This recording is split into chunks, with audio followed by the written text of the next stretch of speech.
Які міфи існують про мормишки для ловлі не без мотилку? Ну, наприклад, мормишка повинна грати максимально можливою чистотою. Або що мормишка обов'язково повинна бути зроблена з вольфраму. Чи чим менше мормишка, тим краще. Рідше, але теж буває. Тіло мормишки повинно бути максимально рельєфним. І моє улюблене. Тільки рісотка має право називатися безмотилкою. І так, друзі, це міфи. Але як і будь-який міф, вони мають під собою частичку правди. При цьому реальність дещо складніша. Ось і давайте про це поговоримо. Відразу попереджаю. Відео буде велике, говорити буду багато. Але якщо ви хочете навчитися ловити безмотилкою не тільки під час роздачі, але коли і рот закритий чи, мабуть, давлення, додивіться це відео до кінця, поставте лайк і підпишіться на канал. YouTube це любить, так що дякую. Привіт, мене звуть Андрій Шредер і я ловлю на безмотилку 5 років.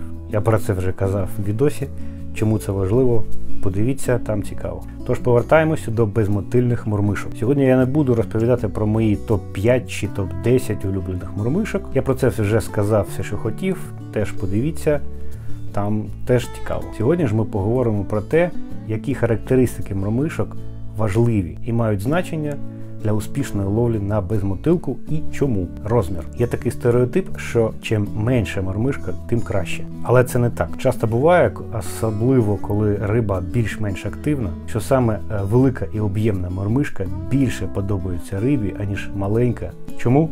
А тому що більшість кормових об'єктів, які споживають риби, мають досить великий розмір. Наприклад, личинка стрекози, бабка, лярва і так далі. Ну, ви всі знаєте, що це досить немаленька букаха така. Різні личинки, жуки, там, гладиші і тощо, вони теж досить такі немаленькі. А що казати про малька? Мальок-сигалеток взимку має розмір вже 2, 3, 4 см. А як ми прекрасно знаємо, будь-яка риба, навіть мирна, з задоволенням їсть малька. Часто буває, що довготілі мормишки, типу там уралка довга, комар, чортик, мають неабиякий успіх у риби.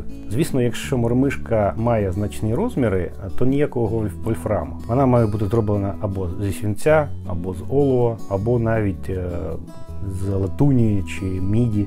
Тому що велика вольфрамова мормишка просто не залетить рибі в рот з потоком води. Вага.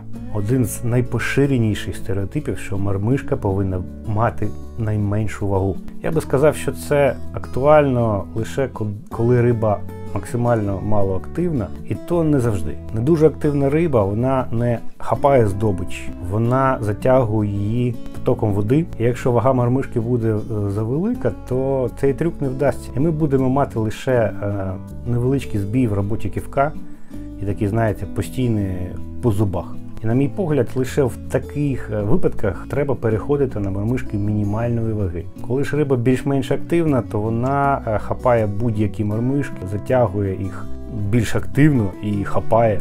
Тут навіть можна казати не про мормишки, а про там балансири, будь-які там великі блешні, там болди, да, черепашки і тощо.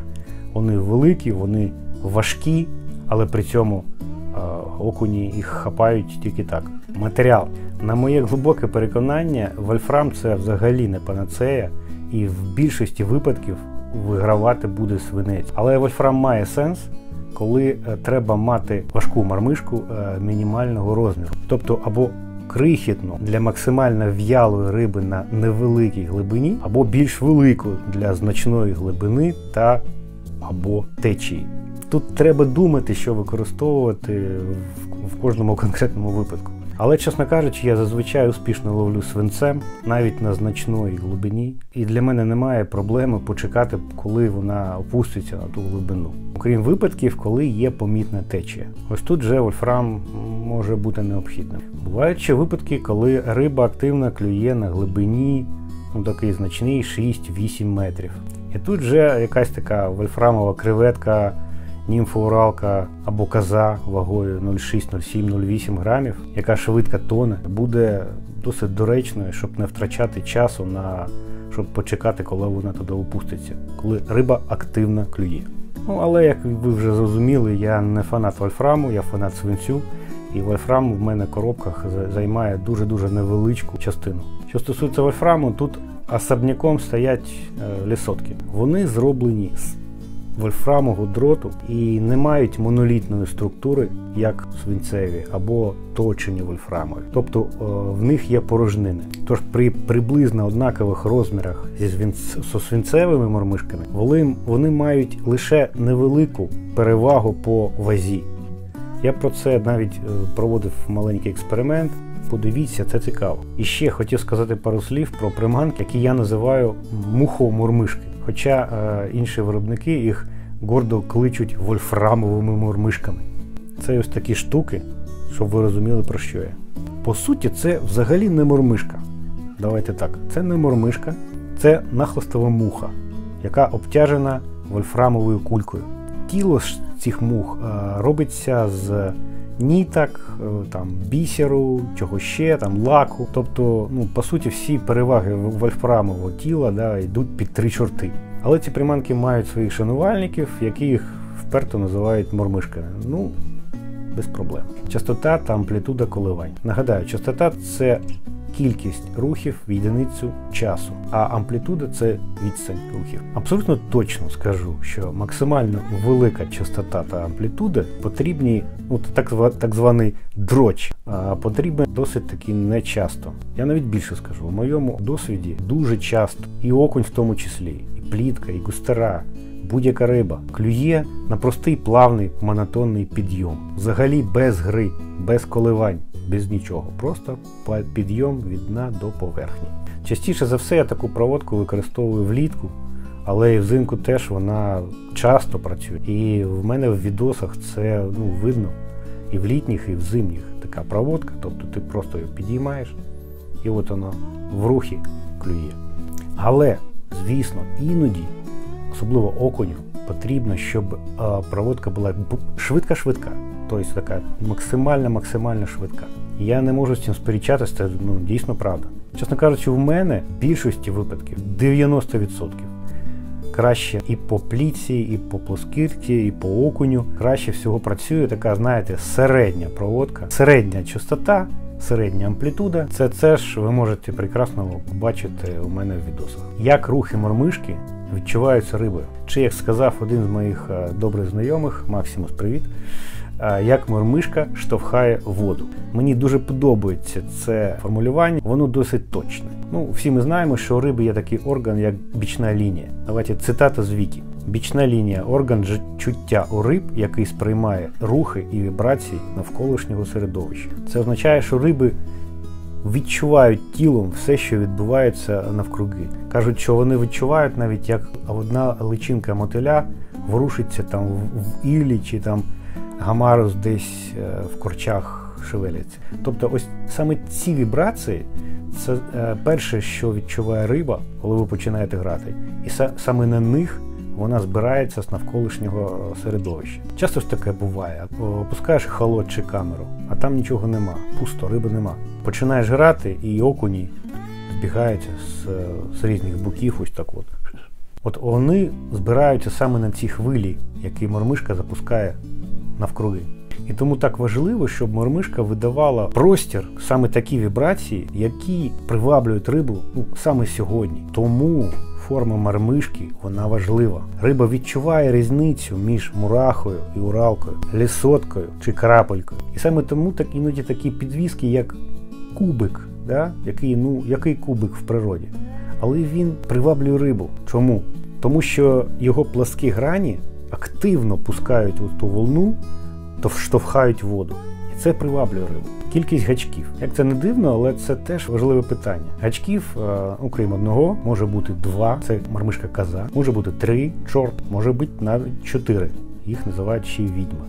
Дехто каже, що це чортик з 4 гачками, але це називається відьма. І буває так, що мормишка схожої форми з одним гачком і з 2. І ось та, що з 2 називають коза. І буває так, що з 2 гачками клює краще. Сьогодні.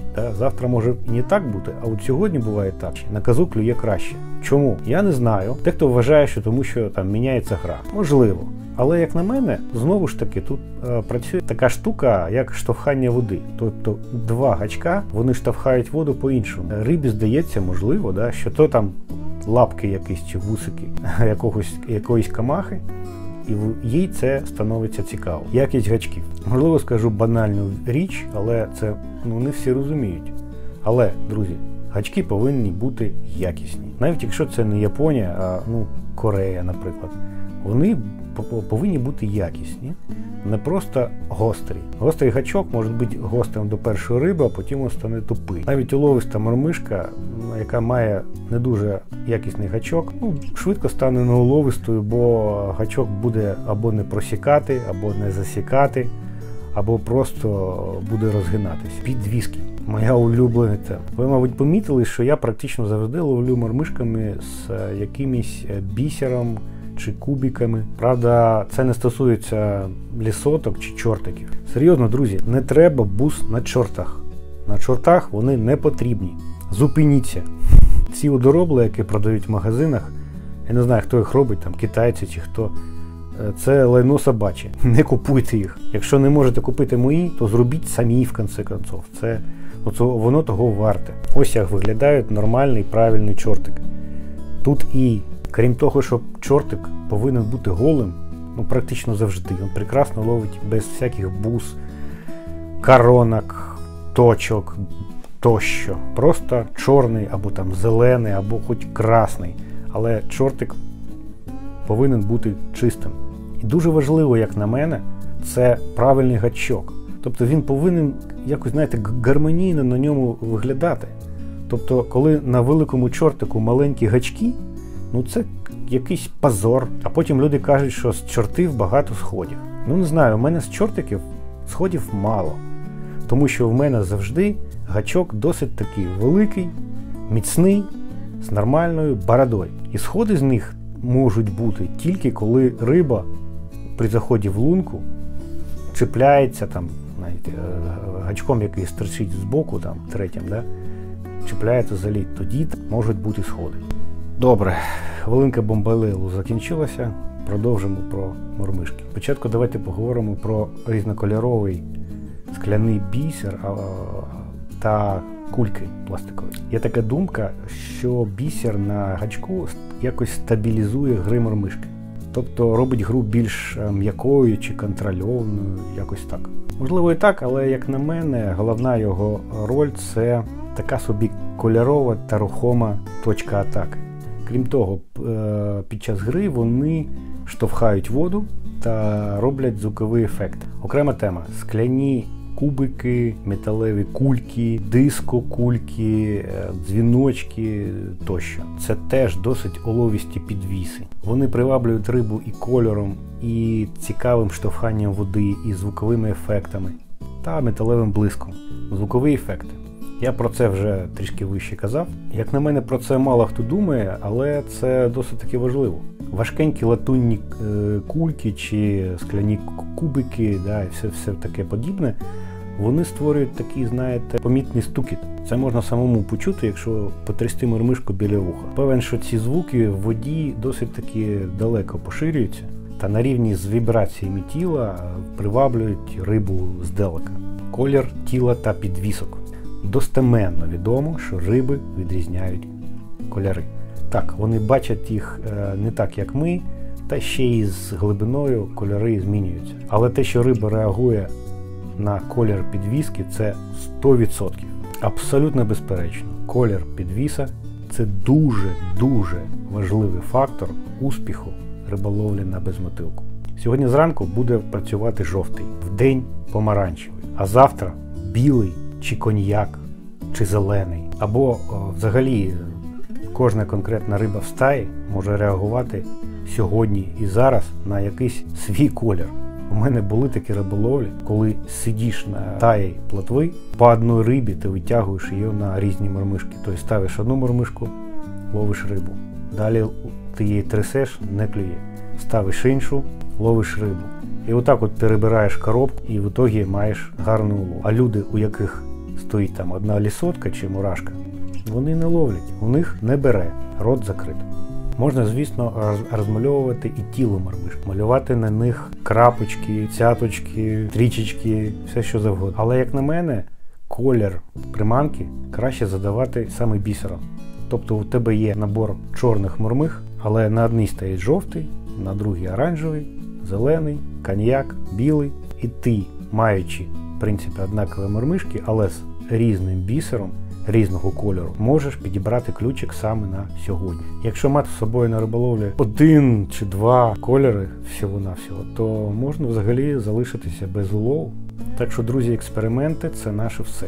Підбір ключика при ловлі на безмотилку – це важливіший момент. Це дуже-дуже важливо. В цьому відео я привів багато різних характеристик мормишок. І сподіваюся, що у вас зараз виникло більше розуміння процесу. І тому риболовль, коли рот закритий чи, мабуть, давлення, чи не клює, у вас буде набагато менше. Друзі, не забувайте підписатися на канал, поставити лайк, поширити це відео. Всім пока!